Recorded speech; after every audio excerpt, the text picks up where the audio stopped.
আজকে বানাচ্ছি পোহা। এটা খুবই সহজ একটা রেসিপি। তো দেখে নাও এতে আমি কি কি দিচ্ছি। এখানে আমি হাফ কাপ চিড়ে নিয়েছি। আমি একজনের হিসেবে বানাচ্ছি, তাই জন্য হাফ কাপ নিয়েছি। তো এটা আমি ভিজিয়ে রেখেছি 5 মিনিট ধরে। আর এখানে নিয়ে নিয়েছি রোস্টেড বাদাম, সামান্য আমি দেবো এর মধ্যে। আর লাগছে হাফ লেবু, তারপর লাগছে নুন।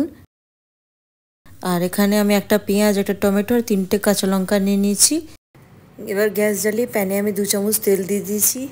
আর নিয়েছি হাফ চামচ সর্ষে, এটা আমি তেলে দিয়ে দিলাম।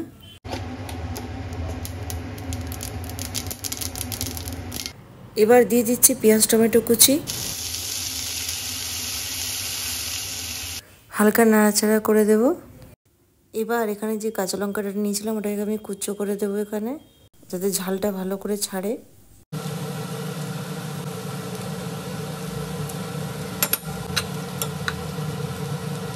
এবার দিচ্ছি এখানে সামান্য নুন, খুবই অল্প মাত্রায়।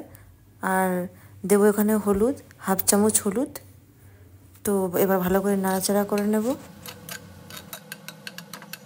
এখানে আমি নিয়ে নিয়েছি কারি পাত্তা, দেখো, যেটা আমি প্যানেতে দেবো এক্ষুনি। দেখো কালারটা কিরকম চেঞ্জ হয়ে গেছে। এবার আমি এর মধ্যে কারি পাত্তা দিয়ে দিলাম।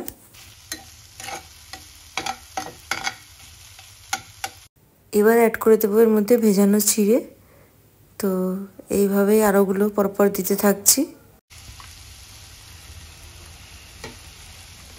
এবার পেঁয়াজ টমেটো কাঁচা লঙ্কা আর কারি পাত্তাকে ভালো করে চিড়ের সঙ্গে মিক্স করে নেব, উল্টে পাল্টে। ভালো করে যতক্ষণ না মিক্স হয়ে যায় তখন হালকা হালকা করে মিক্স করতে থাকবো। এবার আমি এর মধ্যে দিয়ে দিচ্ছি হাফ লেবুটা।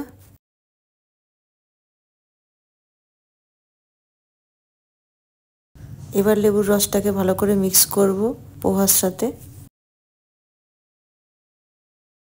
এবার দিলাম হাফ চামচ চিনি। এরপর লাস্টে আমি রোস্টেড বাদামটা অ্যাড করব। দিয়ে দিলাম এর মধ্যে রোস্টেড বাদাম, খুব বেশি না, খুব অল্প মাত্রায় দিলাম। 10-12টা মতো রোস্টেড বাদাম দিলাম এর মধ্যে। এই যে গ্যাস এবার বন্ধ করে দিয়েছি, আমার রান্নার ডান।